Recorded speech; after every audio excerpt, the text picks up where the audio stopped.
This is Van Electric Ghost doing it live on the air with Lisa Lacy for the first time. Welcome to the Fam Electric Ghost podcast. How you doing this morning? I'm doing well. I'm excited to be here and chat with you. Thanks so much for Well, we having love, me. thank you. We love to talk to people live. We're live on LinkedIn, YouTube, and Kick. And live is like kind of our jam. We're going to talk to you. You're a writer, trauma educator, and author of the upcoming memoir, Notes from a Certified Madwoman, and its companion field guide for survival, healing, and self understanding. You've had over 3 decades in corporate education, healthcare consulting, performance, and storytelling.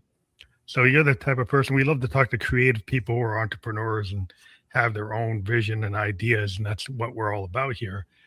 One thing we always ask every guest before we get to the heart of your story is like, what motivates you?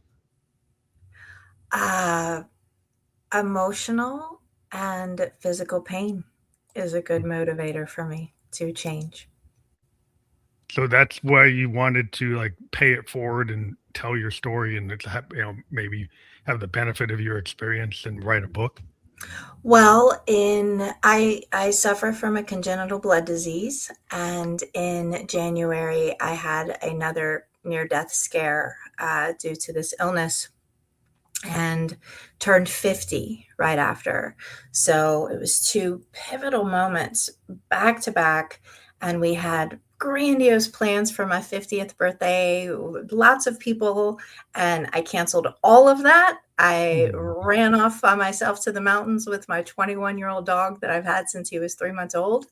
And Wednesday came. That was the day I turned 50. I was watching this beautiful mountain view with a beautiful sunset, crying because I was not where I thought I needed to be.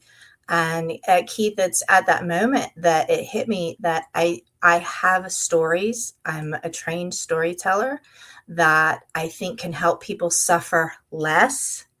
And I don't want to take those stories with me.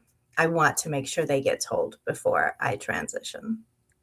That's why I always ask a lot of people, like, what gives you the permission, as a creative person to put your work in the ether? Because there's a lot of people who say, well, I want to write that book, or I want to write that song, or I want to write that screenplay, I want to do that painting, but then they don't do it because Yeah. they're like, they get so scared of like, oh, what are people going to think? What are the haters going to do? And so there's this interesting thing I ask all creative people, like, what made you feel that you actually could write the book, could do that movie, it could do that work? Was it that pivotal Um, moment? it was that pivotal moment to write this book next. There was another book in line to come out before it. But I think so many people, especially high functioning people, especially women in corporate environments, are suffering alone and suffering behind the scenes and suffering without even realizing that it's happening because they don't have language for it. So, Mhm. and the story wrote itself in it that it's lived experience. So it was just a matter of, how do I want to format the stories? What stories, the wild ones, do I want to tell? Which Mhm. ones do I want to leave out? And what are going to help people the most? So the story, the book kind of wrote itself. It was more of a process of structuring it in a way that made sense and helped people the most. Yeah, that structure is always the hard part because a lot of times as artists, well, I think one of the things that the artists can do is like there's a lot of noise, and artists can go and take whatever is the noise and like actually zero in on the theme, Yeah. zero in on the story. Like, and as a songwriter, and like my story is like 4 minutes long or maybe 9 minutes long. Authors, like their stories like 70,000 words, 200,000 words. Filmmakers like 2 hours long. So like when you're able to like take all that content that's floating around in the ether, that's inside and it's outside, it's the synthesis of the internal and the external, the subconscious and the conscious. That's what I found that artists can do. Yeah, and my that brings me to a point that my shamanic trauma coach once asked me, because I'm an idea person and I've got tons of ideas floating around, like you said. But am I the one to birth this creation into existence? We can have all these great ideas, But the question I ask myself now is, am I the one to birth this idea into existence? And I think it's a fair question to ask. And it helps we idea brains with 100,000 of them floating around pick and choose very selectively the ones that get told next. Yeah, 'cause it's interesting. Because I was talking to this writer, and they said, I kind of have these download from the universe sessions. I go on my typewriter because this person actually still used the typewriter because that was their process, and they just go banging out. And it's just kind of just they might have an outline, but then like when they hit the typewriter, the outline goes out the window, and they just type. And then they go, maybe they compare the outline to what they just did, and then they start to piece it together. And it's like, oh, this Yeah. actually doesn't belong in this piece. This belongs in a different piece. So, but Yeah. this is kind of like the process because sometimes it's not sequential. No. I was talking to filmmakers, they film the last scene first, right? Yeah. They film the middle scene at the end. A lot of musicians, like we got the hook, but it was a hook from like 2 years ago. It was a hook from a dream last night.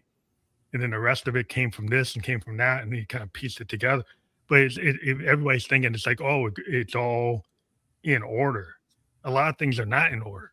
No, it's not. Well, my husband's a mechanic by day and musician by night. So he's a storyteller himself. And watching his process of writing really makes me realize that we all have our own process. My process is a scribble scratch that you can't read, but I can read You can on read it, a yeah. piece of paper. We're talking, before the internet as a trained storyteller.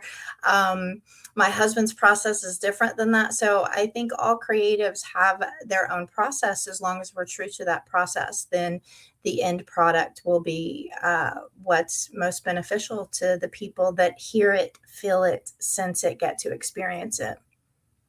Yeah, it's interesting, like the idea of high functioning survival. Can you talk to me what that term means to you and what it looks like for women? Yeah, it looks like success. It looks like a lot of success, but behind the scenes, it's unraveling.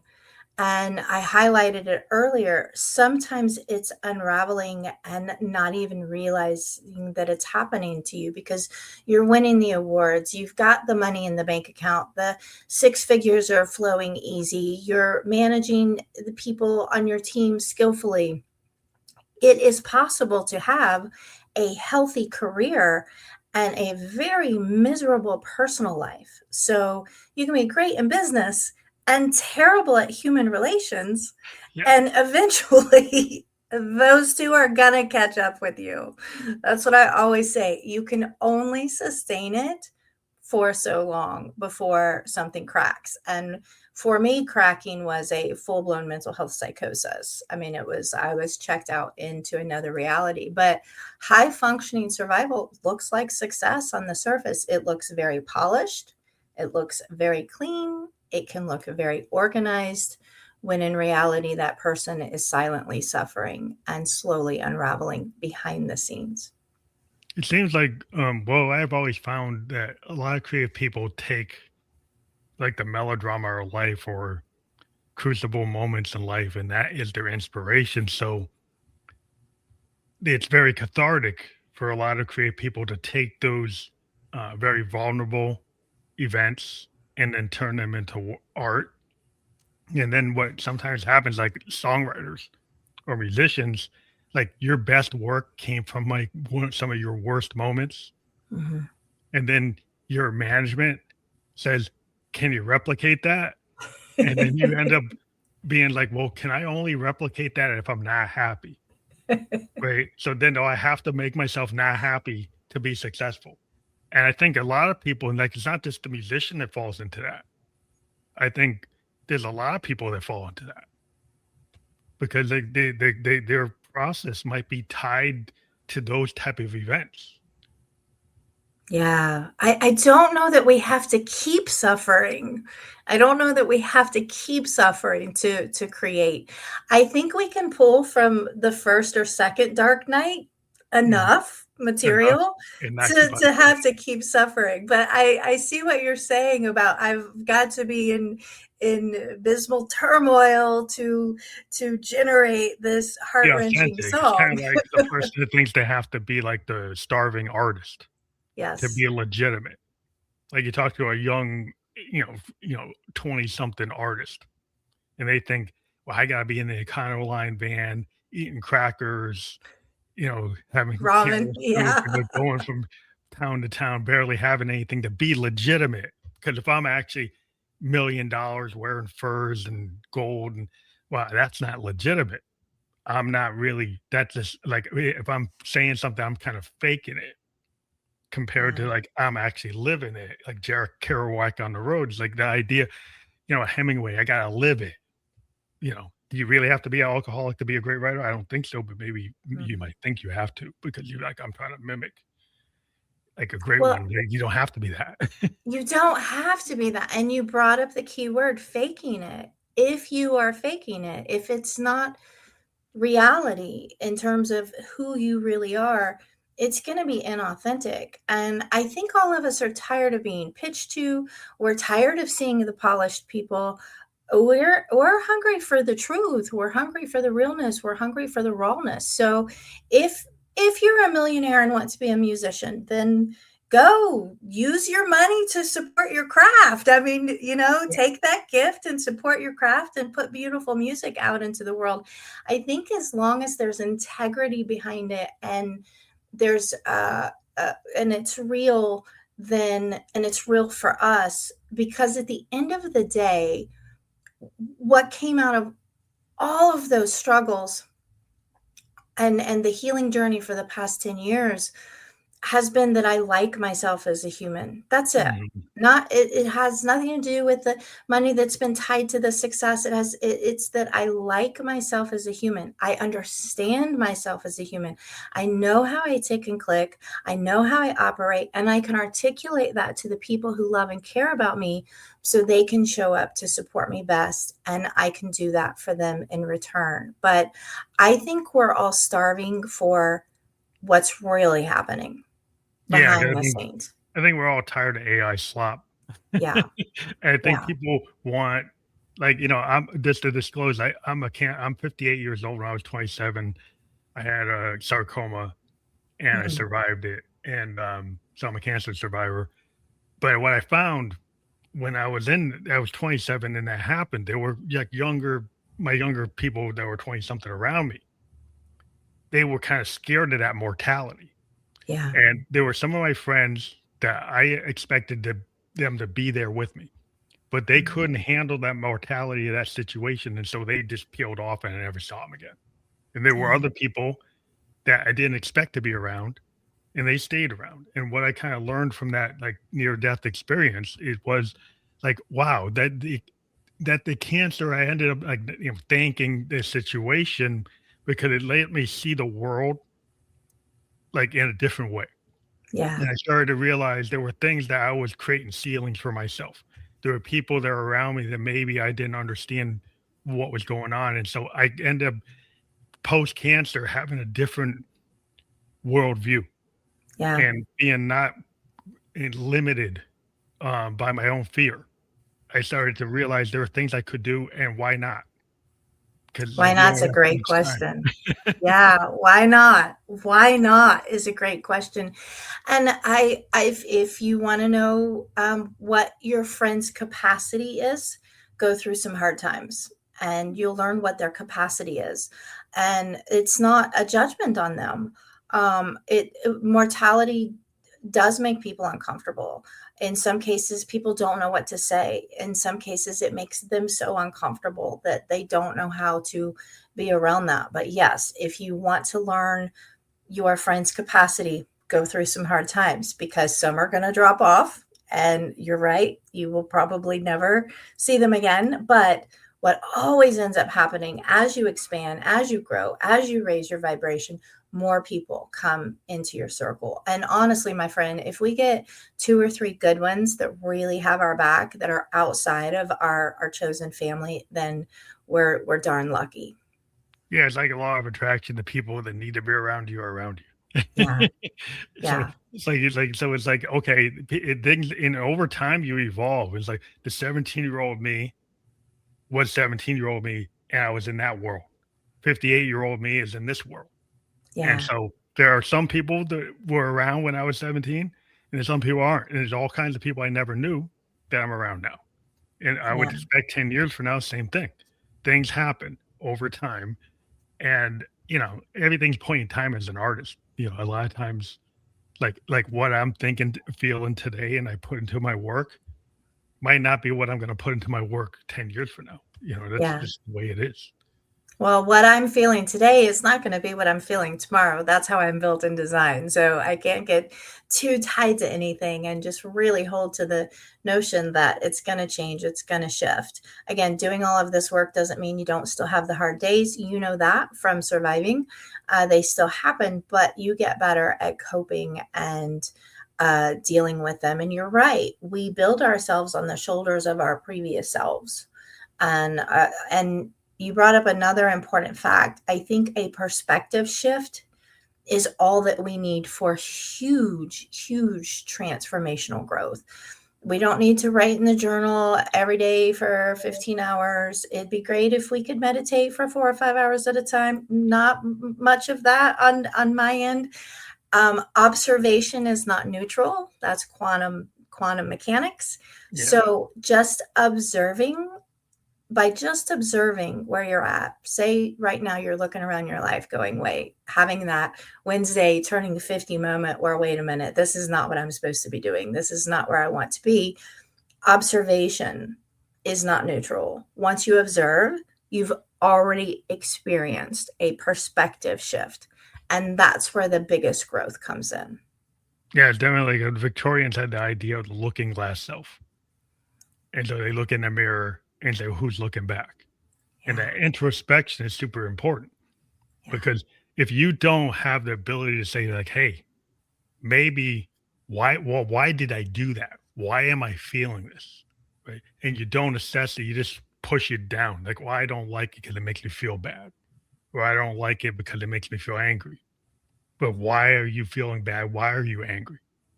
Why are you sad? If you start to dive into it, then that's where the creativity comes. Instead of getting angry and punching a wall or being, suddenly saying like mean things, which maybe you got to put it out into the world. Like, what if you actually process it?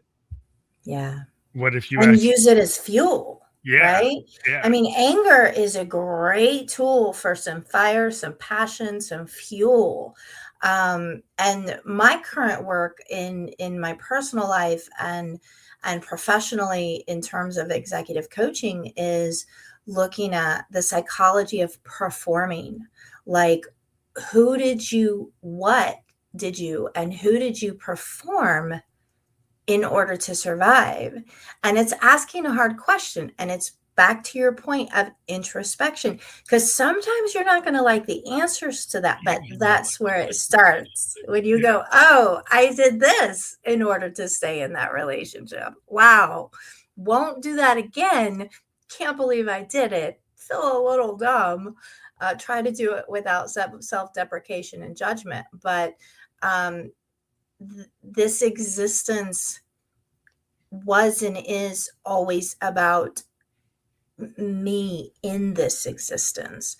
And for the majority of my life, I was so other focused, oh, not only in taking care of people, but in like people blaming pleaser, people too. like Yeah, people people please. pleaser, but also blaming, it's all my Oh yeah, parents' fault. It's my second husband's fault.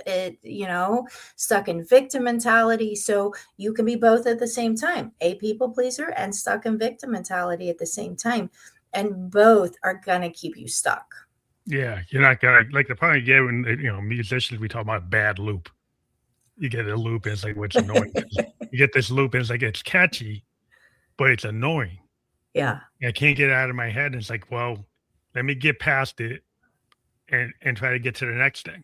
Because like if I ignore it, then it's just gonna keep on looping. It's like I better understand like why do I keep on hearing this? And like maybe I need to get into it, unpack it, and figure it out. And then when you get real creative, it's like, why I inverted it? I converted it. I like turned it inside out. I restructured it, and then now you can't even see it's unrecognizable, and you've moved ahead and you turned it into Yes. something else. I love your word convert. I use the word transmute, same thing. You've used it again as fuel to move forward. If there's not forward trajectory, I mean that's the one thing about therapy is a rite of passage. Therapy helps you look backwards to see what you experienced to help give you language to things, but if you stay stuck there in telling the same story over and over and over again, you're going to stay exactly where you are, feeling exactly where you are. So I always tell people if you've got that finger pointed outwards at them, whatever it is, caretaking them, blaming them, take that finger, turn it inward, and ask, what's your part? Even people pleasing has its own form of manipulation attached to it because I'm people pleasing to try to control the situation, right? To Hmm. maybe avoid conflict or to avoid an argument. It's still a form of manipulation. People Yeah. pleasing is. Yeah, because at the end of the day, you're gonna hit your max people pleasing, and then Mhm. you can people are gonna suddenly say, "Well, why are you upset? You've always done that." Because you actually were looking for something and you weren't doing it without looking for something and you didn't get it. And whatever your threshold was, you finally hit it and then you stop and you say, "Well, I thought you liked doing that." But A threshold is interesting to reach with people around you when you start setting boundaries and rocking the boat. yeah, After my 50th birthday, a lot changed very, very quickly for people in my life. It was a self-respect as my core value, and if it doesn't adhere to that, it doesn't get done. And me first, and it's me first in a selfless way because my mental health has to come first. My physical health now has to come first. And I can't be of service to the people I love and care about and show up and support them in the way that I want to if I'm not at least 80%. So if I'm having a 60% day, I let people know I'm having a 60% day yeah, today. I'll do my best to support you, but we may have to put this off for tomorrow or the next day. yeah. You just have to be, put the boundaries up. And a lot of times, also, a lot of folks aren't able to tell the truth, because they're scared of the truth. And instead of telling the truth, is like you'll stay in a toxic workplace, you'll stay in a Mhm. toxic relationship, you'll stay in a toxic neighborhood because it's like it's more frightening to know what it is outside of that. But you're like, well, how could that be worse? Well, you're so used to being in the toxicity that you think outside of that is more frightening. Well, I think those of us who are conditioned for chaos and toxicity, especially starting very, very young, of course, to your point, get very comfortable in that. I think sometimes without language for what has happened and is happening to us, it's harder to see. But my friend, we all lie. We lie to ourselves and we lie to each other. Every single one of us at some point are doing it. That's why I always, when I'm talking to people, I'm like, look, they're probably lying to themselves. So they might be lying to you too. But Hmm. I think if we have language for what is occurring, it helps us make smarter, wiser decisions for what's best for us. But sometimes we're stuck in that toxicity and we don't have language for it. We don't actually, we know we're miserable. We know we don't like it. We know it rewounds us. I think the word trigger is so overused, but it rewounds us. But we may not always know why or how without an outside perspective. My friends and I have an agreement. We don't do unsolicited advice. If we need to vent, we don't trauma dump on each other. We'll say, all right, do you need me to listen or are you open to advice? We talk to each other that way.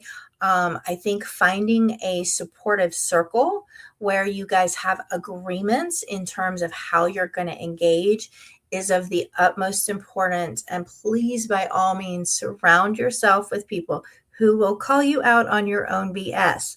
My best friend She will call me out on my own BS, and she'll say, "I love you, but also you're being a bit of an asshole." Yeah, but that's always good to be able to deal with, you know, constructive criticism, Yeah. because some people feel like all criticism is destructive, right? And then No. they don't wanna learn, like, lessons learned. Like, Yeah. I deal with, in my my day job, I'm a software guy, and we have to deal with what we call iterative development because, like, whatever we didn't know yesterday, well, we know today. Yeah. Instead of beating ourselves up because we didn't know it, we just iterate, and you get that new update for that phone app on your phone because we didn't know that yesterday, but we know that today. We're not gonna beat ourselves up, we just fix it. Yeah. And It's an so, update. yeah, it's an It's like update. us getting software updates. Somebody calling you out on your BS is like, if you listen, is like you getting a software update. If you take it and apply it. And you don't always have to agree with it. You could be like, oh, I don't. Sometimes we'll even say, would you like to stay in denial today? And I go, yes, yes, I would. Denial is the choice of the day. Yeah. So yeah, but it is. It's a software update. Every time we have a change in perspective that leads to forward trajectory is a software update to our neural system. Yeah, you can reprogram it, you can kinda like, it it's hard because some folks don't wanna get that have that update Mhm, because they're kind of tied to I like the good old days when I mhm. kept on hitting my head against the wall, and I thought that was great. Like, it's like, okay, you really like that? Like, it's like you're romanticizing hitting your head on the wall. Yeah, Do you really love that? Or you just think you love that? And so I think a lot of folks is like they romanticize something just because it's in the past. yeah. But just because it's in the past doesn't mean it's good. Yeah, well, I saw something, on the 2 questions we're asking ourselves in the healing arena that, drive me a little bonkers is, "Who are you becoming?" Who are you becoming? And how do you get back to who you were before the pain happened? Well, I definitely don't want to go back over here because she's the gal who got me in lots of trouble. So Yeah, I want to go back there, and I don't know who I'm becoming without knowing who I was. survival made me today. Yes. So again, it gets back to that being responsible for your hardware and being open to those software updates. And you're right. You know what? Some people in this lifetime are not going to do this work, and that has to be okay. I have family members never going to do this work. Totally fine. There are some things we can talk about. There are some things we can't talk about. Some things are off limits to protect my um, ability to stabilize. Uh, but it's okay. Some people aren't called to do this level of personal excavation this time around. And it has to be fine. We have to meet each other where we're at. Yeah, people are only where they are, like, if Yeah. some folks is like you spend so much time is like trying to change folks thinking that they can change. It's like, there's no evidence of that.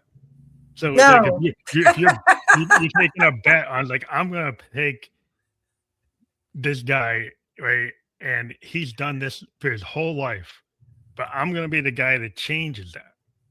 Like, Oh, I did really? that for 13 years in a marriage. I'm gonna love this guy enough that he's gonna change.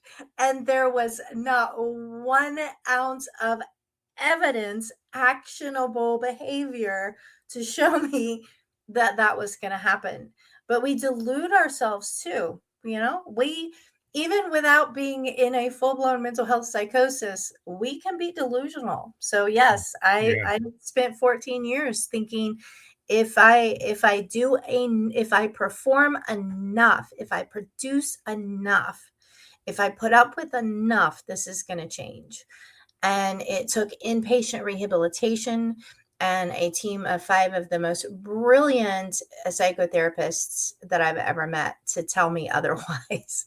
I needed an outside perspective to really, really, really get in here, because when they told me I was in a trauma bonded relationship, my response to them was like, I'm too smart for that. Like, certainly not. I'm Yeah. too smart for that. And it was about 2 years later, I was like, oh, I'm in a trauma bonded relationship. So some of us are a little more stubborn than others, and it takes what it takes. But look, these lessons, they're going to keep repeating until we get it. We'll be Yeah. on that loop until Yeah. we Yeah. get it and change it. It's hard because some folks to think it's like if I move to this next town, I move to the next country, I change my job. But the one thing that's common is like you. Like Yeah. if you never change you, right? If you don't love yourself, how are you gonna love anybody else? Right? If you don't handle your trauma and you push it down, and then how is it ever gonna get resolved? And it hurts, it's like to deal with pain, it's pain. Like pain Mhm. is gonna hurt no matter. There's no way to sugarcoat it. And sometimes in life you have to work through things. But we medicate, we kind of gloss over. We don't want to look bad, so we'll put a mask on. We put the put the airs on. Put all this artifice around. You build up and you look at sometimes you look at the super successful people. You look at like the trillionaire, billionaire class, and they seem to be a little angry. They seem to be really, they seem to be out of sorts. It's like, with all that money I thought was gonna win the lottery, I'm gonna be happy. It's like how many times people win the lottery and then the next year they have no money, Yeah. and then they're still not happy Yeah. because it wasn't the money, it was It something was else. never the money. It was never the money because again, I had it. I had what looked polished on the surface. I had what people would equate to, oh, she made it. It's success. Um, and I was miserable underneath. So you're absolutely right. That's why it's so important. And here's the thing too that really shocked me. I was drowning those emotions in a bottle for 20 years, running from them. When you turn and face them, it's not as terrible as you think. As a matter of fact, most times you go, oh, well, this isn't so bad. Looking at, you know, what's happening today is tied to something that happened to me when I was 9, and I'm still responding as that 9-year-old little person that got hurt or betrayed. It's not as bad when you turn around and look. It's actually so much better than staying stuck in a cycle that will eventually unravel everything rather than you making a conscious choice and taking part in changing it yourself first. Yeah, I think taking personal responsibility and also just an assessment of like again the Victorian looking glass self is like you have to learn, like you have to like evolve in your own personal being. Yeah. Like you said, if you stay as that 10-year-old or the 11-year-old or 7-year-old, that's gonna keep you in that bubble. And that's not very it's not gonna help you move forward in life if you keep on, just repeating that loop. It just gets you stuck in this repeating trauma bond with yourself. Yeah. And in Well, and order that's to where the yeah, suffering is in yeah. that loop. And my goal is to help people suffer less, feel a little bit better every day and suffer less. But yeah, it's that loop that is in the suffering. But to change neural pathways is not such an easy gig. It No. starts with one thought at a time. When I first started reframing, the art of reframing, which looks like this, I'd be doing something and get sidetracked, and a loop in my head. You're so stupid. You're such an f up. You're gonna blow things up again. Would be going on in my head for 10 minutes before I caught it, right? Mhm. So then you catch the thought and then you change the thought, you reframe it, you replace it with what are the statements of fact? I love sticking to statements of fact because you can see them, right? And they're easy to logistically and logically understand. The statement of fact is I'm actually a highly intelligent woman. So I had to start replacing that "you're such an F up, you're so stupid" with "I'm a highly intelligent woman." Another one I constantly told myself was "you'll never have healthy relationships." Mm. And I'm here to tell you, when you change your relationships and you are supported in healthy ways in them, you can reach for the stars. I mean, everything changes when you start developing healthy, supportive relationships that are not bleeding toxicity onto you. Because I'm here to tell you, if you're in toxic relationships, you're probably a little toxic too. Yeah. I was It's certainly like a toxic law of too. attraction kind of draws you to like if you're things are all frequencies, you know, Yeah. I'm a musician, I always like talk about frequencies. Like if you have like a punk rock frequency, you got the grunge mosh pit. Everybody's chaotic, they're bouncing around, slamming each other, right? If you've got like the candle moment where you got your lighter up and everybody's harmonious, it's like a love thing. Yeah. Everybody's thinking love it. Now nobody's gonna be like smacking each other. Nobody's gonna be trying to punch each other or kick each other because then you're kind of in that framework of like, yeah, this harmony, it's peace, it's a positive affirmation. Music can put you on frequencies, and then not Absolutely. only is like your voice is musical. Mhm. So if you have a voice that's very like jarring and angry and kind of it's just discordant rather than harmonious, then you're gonna bring discordant things around you. Well, And it's gonna rattle people's nervous systems. yeah, Yeah. And I talk about this a lot too. A strange phenomenon in the past 10 years happens when it comes to coaching and helping people. If you will just work on you, just you, not them, not other focus, but just work on you, raising your vibration, being accountable for your power. I think we hide our power, especially females. You know, a lot of us feel guilt and shame for having power. But if you just work on you, everybody around you raises up to meet you at that vibration. Now, that's not saying that they're going to be up here with you all the time, yeah, but an interesting phenomenon happens when you just work with you. And so, right now I'm looking for maximum efficiency with minimal output, and that's why I'm working with executive level coaching, because if they change themselves, just change themselves, their leadership style is going to automatically change, and that's going to affect everybody that they're responsible for and to. well, that's very positive because like if you get to the leadership, that they really need to get on the right train Mhm. because like in Or life a and like different one, get on a different yeah, train. yeah, different one because sometimes it's like if we have that toxicity in the leadership level of society, because I was a sociology major, and like you've got the macrocosm and the microcosm.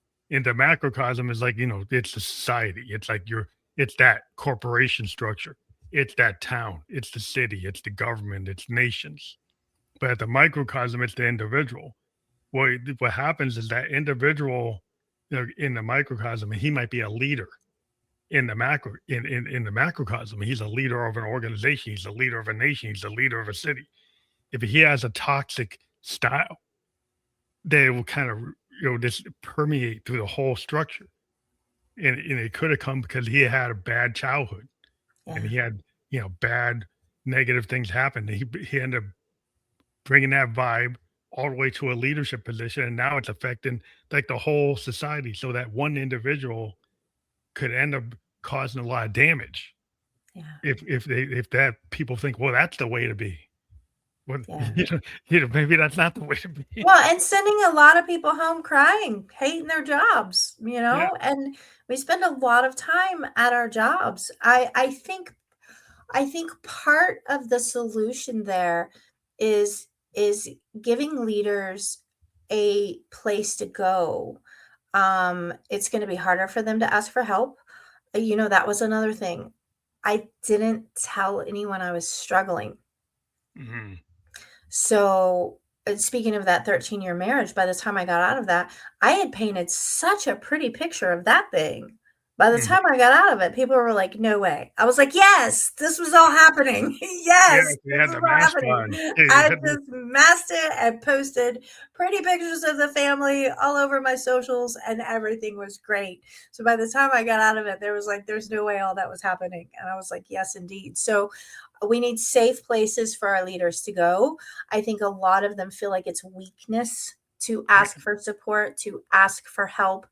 But if their if their teams are not productive and there is a lot of internal conflict within their teams, it could be a sign that leadership needs a little bit of an overhaul. Yeah. yeah, I think a lot of times folks, you know, I think at the top don't understand, like, I had an example. I lived in Japan for a while, for a couple of years, and what you notice sometimes, like in the workplace, like on the production floor, people felt like they could give advice to the people in the boardroom. The people like somebody on a production floor could go and say, "Hey, I don't think that this is the right way to do this." Hmm. They could go send that to the architect or the engineer, and they would actually listen. Yeah. Where in some organizations, like there's no way anybody on the floor knows anything. They're just supposed to do what I tell them. Yeah. They're never going to listen to anything you have to say. So they're going to be like, "Oh, I'm like a robot. Nobody's going to care." And then they might say, "Well, how much do they care about the job if they know they can't? Nobody's going to listen to them." So if you have an organization where the people on the floor actually feel like they're invested, like that you listen to them, that they actually will benefit if they give advice, that they can move up if they give advice. They're not Yeah. locked into where they are. Then then you have an organization that's more dynamic and flourishing because it's not negative, it's not toxic. And it's not kind of top down and saying, "Well, we're up in this ivory tower and you guys are on the floor and you guys know nothing." Yeah. I think When that is, they're the ones doing the everyday work with their hands, yeah. right? So They're there's no the ones respect. with the yeah.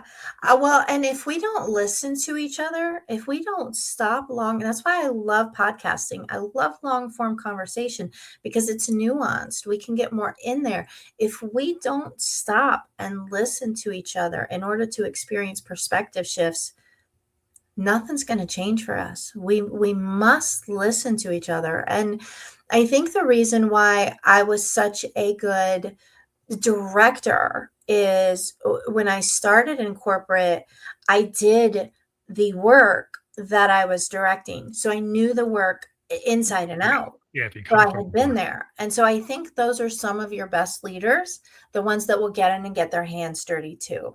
yeah, the ones that come up from the floor, like if you have somebody that was actually, came from the production floor to the C suite, then they understand the issue of the common worker. Yeah. And they understand that that worker should be respected. Instead, you got some folks today that say, "Oh, the worker's just a widget and the AI agent can replace them and the human being's overrated and we don't need really have to care about the human beings. We should be focused on the agents." I'm like, really? That's what you're going to tell your workforce? There was a That's bank not a CEO good idea. that actually went and said something like that. I'm like, so what do you think Wow. your workers think about you? Yeah. Like, why would you go and say that? Yeah. Like, do you not have any kind of situational awareness for where you are? This Yeah. the some of the folks I just don't understand. Like, and maybe because they didn't get any softer skills when they were going to school, they were just all into economics, all into math, and didn't ever take any history classes, any English lit classes. They didn't take any philosophy classes. They didn't take any religion classes or any kind of idea outside of like, I'm only going to do this. But the problem is human beings aren't just one thing. We're multiple pillars. There's a soul, there's a spirit, there's a body. And if you only listen to to logical brain, and you don't listen to anything else, you're going to be pretty weak. Well, I think emotional intelligence plays a pivotal part here. You can have, I'm a case study. You can have a very high IQ with zero emotional intelligence skills, and you're going to be making some really bad choices. Bad choices that might land you into, I don't know, maybe institutions somewhere. So I I wish that we taught things like boundaries in middle school. I wish we taught emotional intelligence skills like Mhm. curiosity, like active listening in middle school. We don't. We don't highlight emotional intelligence. And that's the work I do in trauma and addiction dual diagnosis recovery centers is bring emotional intelligence skills into the equation so people can be emotionally regulated and have knowledge of their emotions. And you're right. Philosophy and history and all of those are so very, very important. But I think you can have a very high IQ and zero EQ skills, and that makes for some bad decision making sometimes. Yeah, I find like in the tech field that we got some STEM heavy people. They should have read Grapes of Wrath. They should have read Moby Dick. They should have read the Iliad. They should have read some Shakespeare and not just read the Cliff Notes to pass the test. They need to actually read the text, right? Read Yeah. any of the great religious, text on top of reading poetry, understanding history, having philosophy, having like some of those softer skills because like when you get into the world, I think a lot of times people expect, well, you're going to learn it at home. But what if you had a toxic home life? Mhm. They assume that the family's going to give you everything, but there's a lot of families that are broken. Mhm. And if the family structure is broken, you're counting on that to build a full citizen that's going to understand how to integrate into the overall society, into the macrocosm. But there's like a failure, Yeah. 50% divorce rate. So how are you trusting that that structure is actually building folks that actually know how to cope with life? Yeah. They don't. So then society has like an obligation to figure like, well, where is it lacking? And then we have to have, people like yourself come in. But it's like you have to find those people or those people have to find you. And you have to convince them that, look, you need this. Like having an emotional intelligence skill program in your corporation will increase productivity by 50% and decrease interpersonal conflict by 25%. Those are huge Yeah. numbers that everybody should want. So why aren't we doing more of it? We just need more of it because it Everybody's does looking for take, your certification, like you're looking for your STEM certification, right? yeah. You're not looking for your human being certification. Yes, we are human beings first. We are human first. And you're right. We all come from various backgrounds. Most of us did most trauma and trauma is part of the human experience. We all have it. We all have it.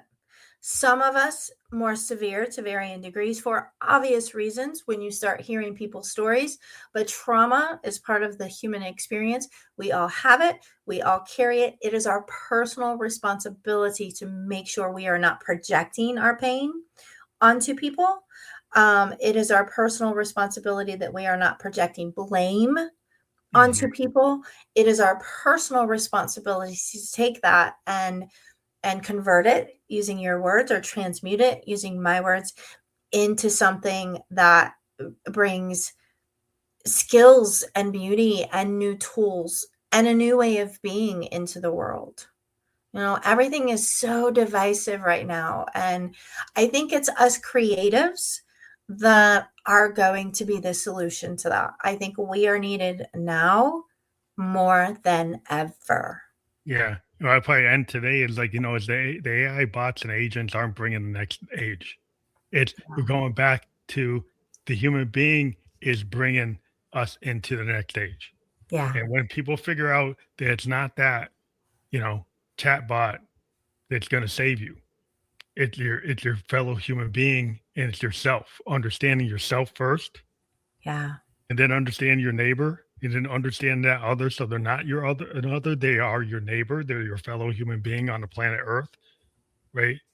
It's like if you come to the planet Earth, right? Every human being has a right to be on the planet Earth. Yeah. But Earth you would school is hard. Earth school is the hardest school. but then you would like tell you like, oh, the human beings don't have the right to be anywhere on the planet. We're native to the planet. Mhm. So like, but if you take a go out into space and look at the planets, life is precious. If you found a human being on some other planet, you would say, well, that's amazing. But when you look on this planet, you see another human being, so it doesn't matter. Yeah. Like, that's the problem. Yeah. Yeah. So, Not really not seeing each other, yeah, seeing each other for our individuality and our individual gifts, and just extending some generosity and some curiosity. Curiosity is such a great emotional intelligence skill, and it's very overlooked as an EI skill. But just be curious about each other. Curiosity puts you in the state of willingness, which on David L. Harkin's map of consciousness sits at about a 310 on the scale of vibrations, the emotional vibrations, whereas shame and guilt is at about a 20 or 50. Happiness, ecstasy, joy, all of those sit at about a 500. Those are a little harder to stay in states of ecstasy 24/7, but you can sit in a state of curiosity and willingness to understand without blame, to understand yourself without judgment, to ditch the guilt and shame that you're carrying around. I think if we just all started ditching our own guilt and shame, it would make us suffer less, happier human beings, and much more connected with the people around us. I definitely think we can end it on that note. I think that's a real positive note for day on the Saturday morning. We do have your QR code there. I encourage everybody to take their phone and scan that. That will allow you to go to your LinkedIn, and people can contact you there. We do have your TikTok as well. We've been live on LinkedIn, YouTube, and Kick. And I encourage people to click on or like scan that to be able to communicate with you. And I'm glad that we had the conversation today. I wish we had more time, but I have another podcast I have to do. But I want to thank you for taking the time to talk to me today on the Family Like the Ghost podcast. Yeah, what a great way to start the day. Keep rolling. I appreciate you, my friend. I'll see you Thank you. next time. Bye-bye. Bye.